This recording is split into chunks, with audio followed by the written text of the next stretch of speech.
बिस्मिल्लाह रहमान रहीम। अस्सलाम वालेकुम। मैं हूं कैसर अहमद राजा। उम्मीद है आपकी तबीयत बिल्कुल ठीक होगी। आप जानते हैं कि गालिब कमाल ने अपनी दानिश में एक बहुत ही कोई एक तीर मारा हुआ था कि इस्लामिक स्लेवरी को साबित करने के लिए बड़े कोई हवाले इकट्ठे किए और ये दावा कर दिया कि ये आपकी कब्र तक आपके पीछे जाएगा वगैरह वगैरह वगैरह। मुफ्ती यासर नदीम अलवाजदी साहब ने रिस्पॉन्ड करना था, लेकिन उनकी कुछ मसरूफियात ऐसी थी, फिर उनकी तबीयत भी ठीक नहीं थी, तो ये काम फिर डेलीगेट किया गया मुफ्ती शमाइल नदवी साहब को। अब मुफ्ती शमाइल नदवी साहब जो हैं वो he is a thoroughly academic person, और मुझे उम्मीद नहीं यकीन है कि ये जो हमारा फिक्री तबका जिनसे हमारे एक क्लैश चलता है, उनको हैरत होगी कि असल में एकेडमिक रिसर्च किस तरह से की जाती है। क्योंकि ये तो सब इंटरनेट के ट्रोल हैं, रटे लगाए हुए हैं, साइंस फिलोसफी के दो चार जुमले वहां से पकड़े और बस मुंह पका करके, और नहीं नहीं इस्लाम जो है वो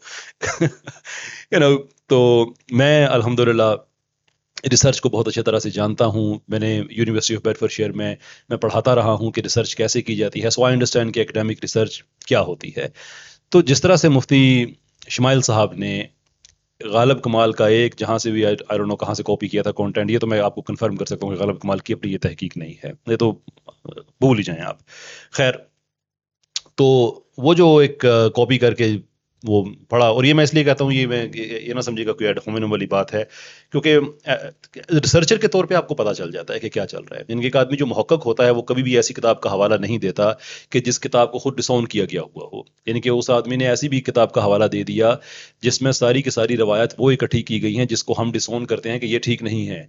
जो रिसर्चर होता है ना, वो रिसर्च करता है उस किताब का मकसद क्या है, उसको पढ़ता है, तो वो देखता है कि अच्छा इसका तो मैं हवाला नहीं दूंगा इसलिए कि इसमें जो डिसआउंड रिवायात हैं उनकी सारी खराबियों के समेत बताया गया है। लेकिन चूंकि गालिब कमाल का रिसर्च से कोई ताल्लुक नहीं है, ये सब कॉपी पेस्ट तबका है, तो उसने जहां से किसी ने उसे बताया उसने कॉपी किया, या किसी ने उसको कंटेंट दिया और जिसने कंटेंट दिया उसने भी कॉपी किया हुआ, उसने भी किताब खोल कर नहीं देखा कि मुझे इन किताबों को हवाले देना चाहिए या नहीं देना चाहिए। खैर, जिस तरह से मुफ्ती इस्माइल साहब ने फिर एक एक रावी को एकेडमिकली, जो उसूल हदीस है जो कि एक्चुअली साइंस है, यो मैं जैसे मैंने आगे कहा कि मैं रिसर्च का उस्ताद हूँ, टीचर हूँ, और बड़े मैं हम्बल तरीके से कहता हूँ, you know I don't want to say कि मैं चले छोड़ें, जियो फिजिक्स वाली बात मैं कहने लगा था, लेकिन अर्ज करने का मतलब है कि आई अंडरस्टैंड कि रिसर्च कैसे की जाती है। तो मैं उस एकेडमिक व्यू पॉइंट से मैं देखता हूँ, तो मुझे बहुत मैं फख्र से कह सकता हूँ कि इस लेवल की रिसर्च को हम दुनिया में कहीं पे भी हम प्रेजेंट कर सकते हैं। ये वो रिसर्च नहीं है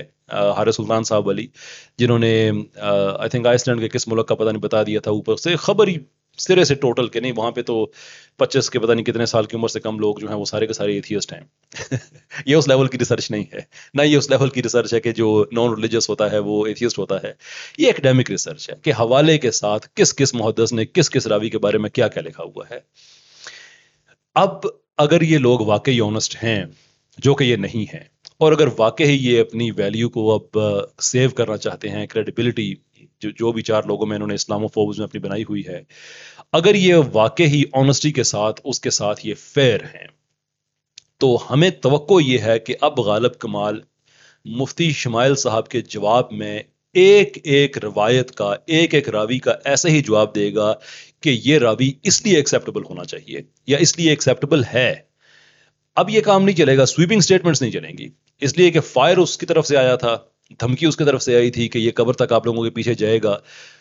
अब ये हमने बता दिया है, मुफ्ती शमाइल साहब ने बता दिया है कि अब ये किसकी कब्र तक जाएगा। I am not entirely sure कि उस आदमी की क्या वसीयत होगी, लेकिन the point we are making is metaphorically speaking कि ये अब उस आदमी का सारी जिंदगी पीछा करेगा कि आपने कॉपी पेस्ट की बिना पर, और इंसान में वैसे बेसिकली थोड़ी सी शर्म होती है ना कि जो आदमी इवोल्यूशन की बहस में रटा लगा के स्लाइड्स पढ़ के चला जाए, जो आदमी, चलो बट छोड़े, क्या क्या मैं याद कराऊं, यूरी मिलर एक्सपेरिमेंट, क्या क्या चीजें मैं याद कराऊं कि सिर्फ रटे की बेस पे जिस आदमी ने अपनी एक साख बनाई हुई है उसको रटे की हद तक ही रहना चाहिए, उसको एकेडमिक दुनिया में हाथ नहीं मारना चाहिए। लेकिन अब मार दिया है तो अब जवाब एकेडमिक ही चाहिए होगा, अब स्वीपिंग स्टेटमेंट्स नहीं चाहिए होंगी।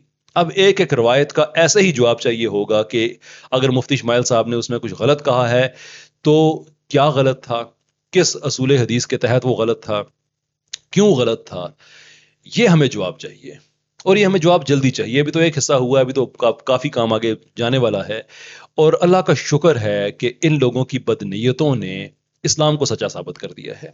یہ اگر اپنے ٹرولز کے لیول پہ رہتے تو بڑے لوگ انہوں نے کنفیوز کیے تھے. اللہ کا شکر ہے کہ لوگ دائرہ اسلام میں واپس آ رہے ہیں, ہماری سٹریمز میں آ کے کلمہ پڑھتے ہیں, ہمیں انفارمیشن دیتے ہیں کہ ہم واپس مسلمان ہو گئے ہیں, کبھی کامنٹس کی صورت میں, کبھی پرائیویٹ میسیجز کی صورت میں, کبھی کیسے ای میلز کی صورت میں. تو اللہ کا شکر ہے کہ وہ ایک ان لوگوں کے ان افیکٹو تو یہ ہو چکے ہیں, جھوٹ تو ان کا کھل گیا ہے. لیکن اگر یہ ٹرولز کی دنیا تک رہتے تو شاید پھر بھی ان کی کنفیوژن کسی حد تک کامیاب رہتی. پرابلم یہ ہے کہ the man try to punch above his weight, اور جو بلف ہے وہ کال کر دیا گیا اور ڈبنک کر دیا گیا. اب جواب ہمیں ایسا ہی چاہیے. امید مجھے اس کی کوئی نہیں ہے, کیونکہ یہ وہ طبقہ ہے کہ آپ ان سے سوال نہیں کر سکتے. آپ ان سے سوال کریں یہ آپ کو شٹ ڈاؤن کرتے ہیں, گالی دیتے ہیں, برا بھلا کہتے ہیں, تضحیق کرتے ہیں. ہماری بھی سٹریمز ہوتی ہیں نا, آتے ہیں لوگ سوال کرتے ہیں ہر طرح کے. کوئی بہت زیادہ بدتمیزی کرتا ہے تو اسے ہم معذرت کرتے ہیں کہ آپ سے ہم بات نہیں کریں گے. ایٹ بیسٹ کسی کے مشکل سوال پہ کسی آدمی نے ہمیں چیلنج کیا ہے, کبھی ہم کسی سے بدتمیزی نہیں کرتے. We speak with respect. تو ان سے مجھے توقع تو کوئی نہیں ہے کہ یہ ہمیں کوئی اس طرح کا جواب دیں گے. ٹرول ہی رہے گا, یہ بات آپ لکھ لیں. تو لیکن اب ہم تو پیچھے نہیں ہٹ سکتے نا. ناؤ وی کی ناٹ. اب ایمان یونین نے فارمل جواب, مفتی شمائل صاحب جس کے ریپرزینٹیو ہیں انہوں نے جواب دے دیا ہے. اب یہ سارے کے سارے اکٹھے ہو جائیں اور ہمیں بتائیں اس میں کیا غلطی ہے. اس کے بعد بات ہماری کہیں آگے جائے تو جائے, ادروائز مفتی یاسر ندیم الواجدی صاحب نے بالکل کہا تھا کہ میاں یہ تم سے نہیں ہو پائے گا. میں ان کی بات میں صرف اتنا ایڈ کروں گا کہ تم سب مل بھی جاؤ نا تو پھر بھی نہیں ہو پائے گا.